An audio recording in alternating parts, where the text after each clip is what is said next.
আমি বাংলাদেশের জাতীয় শিল্পী, আমি বাংলাদেশকে রিপ্রেজেন্ট করি আন্তর্জাতিকভাবে, সারা বিশ্বের কাছে বাংলাদেশকে তুলে ধরি। আজকে আমার বাংলাদেশের দুঃখ নিয়ে আমি আজকে কথা বলছি এখানে ছাত্রদের সাথে, এই আন্দোলনে একাত্মতা ঘোষণা করেছি। বলতে হবে ভালো নাই, আমরা কি করে ভালো থাকি? আমাদের সন্তানরা মারা যাচ্ছে, আমাদের জনগণ মারা যাচ্ছে, আমাদের মেয়েরা শ্লীলতা হানি হচ্ছে, আমরা কি করে ভালো থাকবো? কোথায় ভালো থাকবো? কেন ভালো থাকতে পারবো? কেন শেখ হাসিনা ভালো থাকতে পারে, আমরা ভালো থাকতে পারি না? আমরা আজকে শেখ হাসিনার পদত্যাগ চাইছি।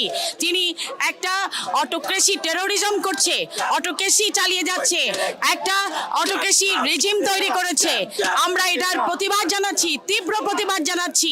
দেশের জনগণের সাথে সরকারের কোনো সম্পর্ক নেই, কোনো অ্যাকাউন্টেবিলিটি নেই, আনঅ্যাকাউন্টেবল টেরোরিজম তৈরি করছে তারা। সুতরাং এইটা আমরা প্রতিবাদ জানাচ্ছি।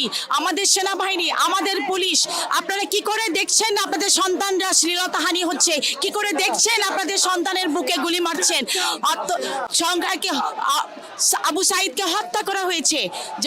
জনগণের ট্যাক্সের টাকায় যে গোলাবারুদ কেনা হয়েছে, সেই গোলাবারুদ জনগণের বুকের মধ্যে মারা হচ্ছে, সেই গোলাবারুদ আবু সাইদের বুকে মারা হচ্ছে, হত্যা করা হচ্ছে একের পর এক। আমরা তীব্র নিন্দা করছি, তীব্র নিন্দা জানাচ্ছি। Sheikh Hasina, step down, no way. অনেক হয়েছে, অনেক ভালো ব্যবহার করেছি, অনেক ভালো কথা বলেছি, অনেক ধৈর্য ধরেছি, অনেক অপেক্ষা করেছি, আর নয়, অপেক্ষার দিন শেষ। Step down Sheikh Hasina, step down. No shortcut solution, no long term solution, only solution, step down Sheikh Hasina.